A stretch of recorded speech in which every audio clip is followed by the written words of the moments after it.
You think they will miss a Cinnabon? Iker whispered into his comm. The aroma of the sweet-smelling cinnamon goodness floated through the air, teasing Iker's senses. His gaze landed on the Cinnabon kiosk located 200 feet from him. His stomach chose that moment to rumble. He cursed. He should have eaten something today, but he hadn't had the chance. Seriously, you're thinking of food now? Jordan's sharp response came through his ear. Iker leaned against the fake stone wall and peered through his scope. He scanned the area and didn't see any motion in the food court of the mall. Stay focused. Mac's low growl vibrated in his ear. Iker rolled his eyes. Marcus MacArthur was the serious sergeant as always.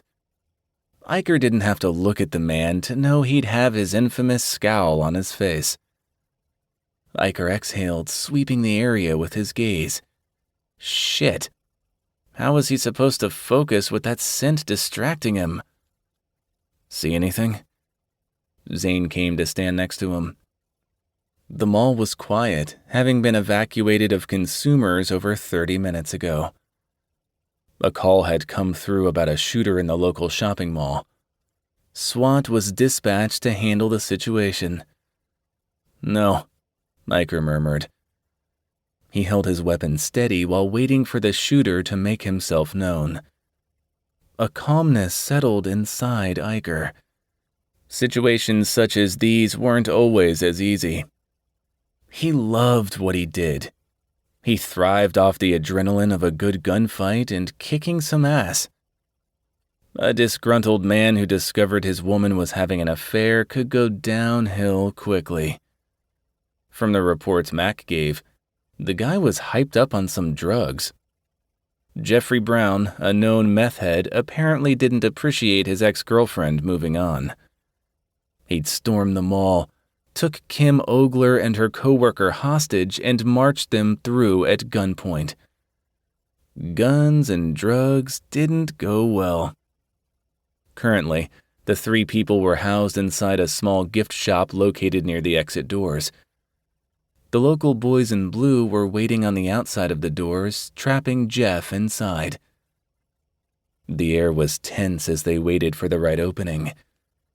This was what Iker and his men did best. They trained hard and were one of the top SWAT teams in the state. If you asked Iker, he'd say the entire damn country.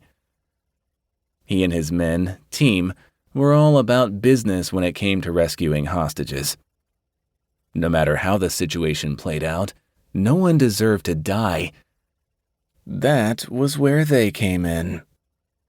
Their top objective was to remove the hostages safely while disarming the target and securing him.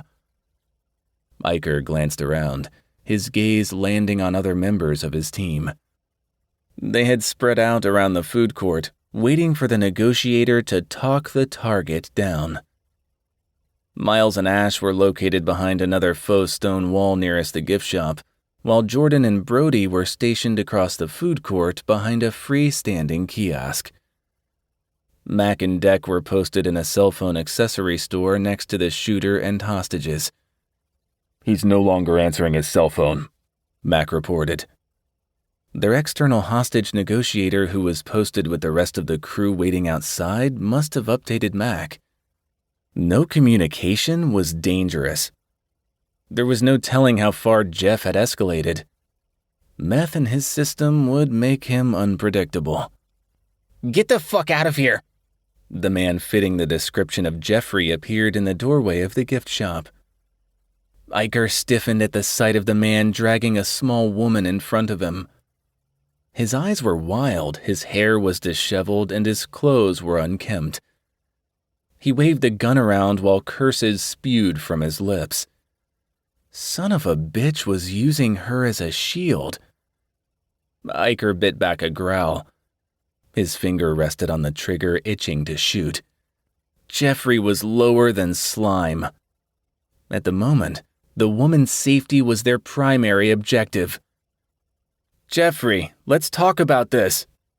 Ash's level voice echoed through the air.